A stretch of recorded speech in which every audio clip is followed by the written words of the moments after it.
Biggest attack by former Prime Minister Manmohan Singh yet on the Modi Sarkar. Now under attack once again over former Tri-Chairman's book bomb, Manmohan Singh has broken his silence, strongly attacking the Modi government for tainting his name and dispelling what he says were false impressions created of the UPA regime. The former Prime Minister gave a point-by-point rebuttal to all the charges levelled against him and his government. He said he never misused his office for personal gains. He also hit out at NDA's economic policies and said its recovery plan was fragile.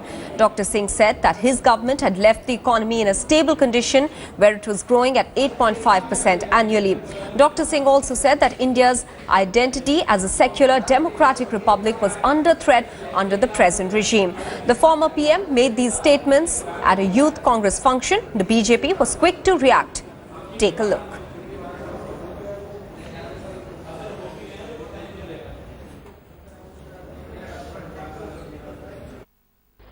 I can say in all humility that I have not used my public office to enrich myself, to enrich my family or to enrich my friends. प्रधानमंत्री की जिम्मेदारी खुद corruption न करना नहीं है। प्रधानमंत्री की जिम्मेदारी है दूसरों को भी करप्शन न करने दे, पूरी व्यवस्था से करप्शन को उखाड़ कर फेंके। श्री मनमोहन सिंह के नेतृत्व में ही इस देश में 12 लाख करोड़ रुपया के घपले हुए थे। इसकी जिम्मेदारी से कांग्रेस कैसे भाग सकती? मनमोहन सिंह यदि बोलते होंगे तो मजबूरी में उन पर दबाव होता होगा, सोनिया जी का, राहुल जी का, तो मजबूरी में इस प्रकार की बात उनको बोलना पड़ता होगा।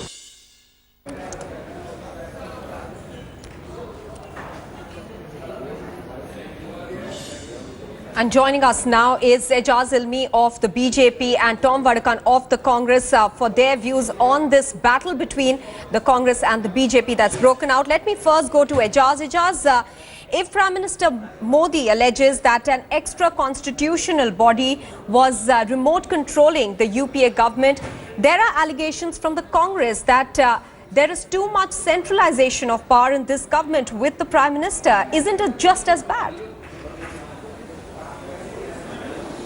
Well, Maha, the two obvious things that either the Colgate and Spectrum scams and the CWG scams took place or not. If you agree that they took place, as evident from the Supreme Court proceedings and in the various courts, there are trials going on in all these three cases, it's evident that these scams took place and it happened during the tenure of the Dr. Manmohan Singh.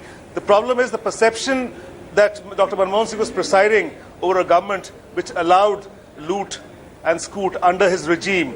Even if he was not personally culpable, the fact that there was this crony capitalist culture, which the empowerment of a select few at the cost of the public exchequer, that is the charge. So the scams did take place, and I'm very, very confident there was no zero loss. There were huge, gigantic scams, and which is why the Congress paid a heavy price in the elections. Okay, Ejaz, but you didn't answer my question about the other allegation that has been levelled by the Prime Minister, saying that there was an extra constitutional body that was playing a role in the UPA government, and now the allegation by the Congress party is that there is too much centralization of power with the Prime Minister.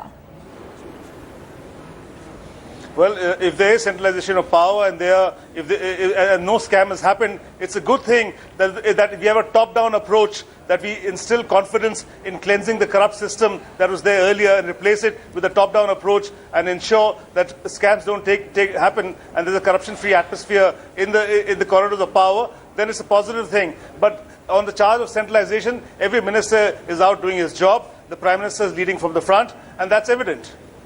All right, let me go to Tom Vadakan and take Ejaz's first point that he made, that it's not correct if the former Prime Minister Manmohan Singh says that his own image was squeaky clean. If corruption was happening under him, he's equally responsible. Let me put the issue in proper context. The former Prime Minister spoke in the context of Pradeep Baijal's book.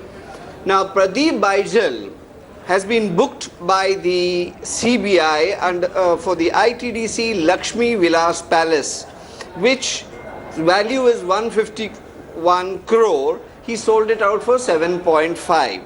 He stands accused. This gentleman releases a book 2 months or 3 months back and that has been timed in such a way to be part of the script of their celebration. Now, when this script comes out, the question is about corruption. Now, the point here is, Mr. Baijal himself says that he has nothing to do with it. It was published 2 months back.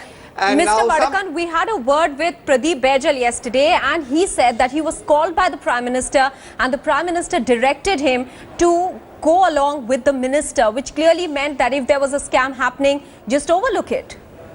This amnesia which he is now after, he was on oath, he was supposed to before the JPC say all these relevant things, he forgot all this, there was a memory loss, and suddenly this book comes out of the blue and is timed for the celebration. There are fingerprints all around. This is clear-cut, not only circumstantial evidence, this is smoking gun evidence. The context of Manmohan Singh speaking on that occasion is against this book, and he has very rightly said that he stands clean on this issue, and that is his personal clarification. That is exactly what I'm asking you, Mr. Vadakan, that is it fine if the Prime Minister says that his image is squeaky clean, that he has never gained out of his office, but he allows others to gain? That Pradeep Baijal must speak about it. He has made a partial confession of the whole thing. If we have to go by facts, Mr. Pradeep Baijal, I charge him that he has more information. What he has given out is bailing himself out from the CBI investigation. He has bailed himself. This is a cover-up operation. I charge him to come clean on this. You will know the perfect truth. Put him through a lie detector. He will tell you the truth. Who is behind this corruption? Now he's trying to pretend that he's innocent. It's absolute nonsense. If you want to build a conspiracy theory around his book, you're welcome. But the fact is not that. This is pure fiction to sell a book and to sell himself out of trouble. Ajaz, would you respond to Tom Vadakan's charge that his allegations, Pradeep Baijal's allegations via his book, were timed to coincide with the 1-year anniversary of the BJP, and the Congress sees some sort of conspiracy there? Well, actually, Dr. Manmohan Singh's personal integrity was always beyond reproach for a very, very long time, till he was asked to come to the courts on the charge of criminal conspiracy. Secondly, let me rejog the memory of my dear friend, Mr. Tom Vadakan. We had a similar situation when Sanjay Baru's book came out, when Mr. P.C. Parak's book came out, when Jayanti Natarajan made those startling revelations that they were enabling and stalling diktats from the Congress top brass on projects in the Environment Ministry. So we've had this entire atmosphere that something seriously was amiss, and a lot of these things happened under Prime Minister's watch. If he himself wasn't personally involved, then the fact that these scams did happen and the courts have taken note of it, and prosecution is, I mean, these entire cases are going on, people are in jail, so we can't deny the fact that these scams happened, these humongous scams happened. It happened under his watch. That is the most important thing. The perception that everything would happen under his watch and he looked askance is a damning charge itself. What Mr. Baijal is saying, I mean, it could be in a series of what Mr. Parak said or Sanjay Baru suggested. But the fact that it's a repetitive situation where everybody speaks of the same thing, that there were extraneous factors which decided how the public resources will go into the hand of select few at the cost of the public exchequer.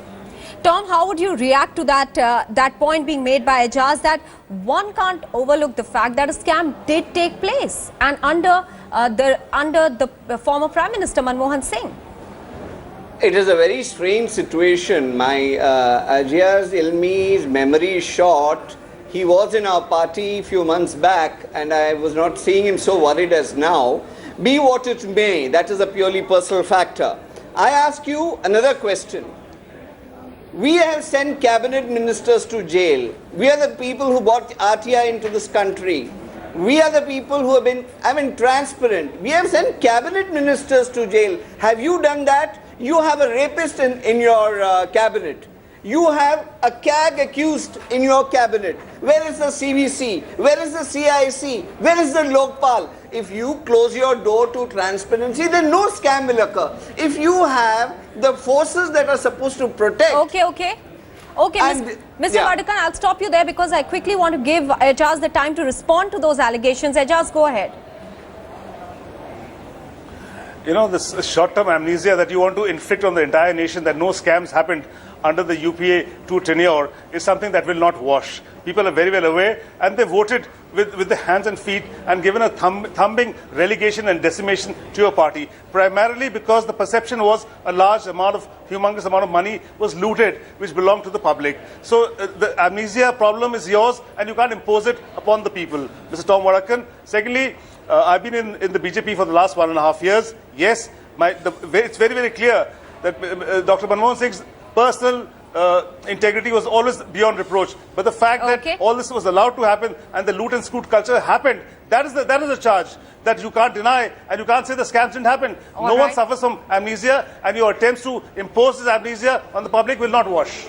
All right, clearly the face-off between the two parties continues. Ejaz Ilmi and Tom Varakan, many thanks for joining us this evening. Taking a very quick break now. We'll be back with more. Stay with us.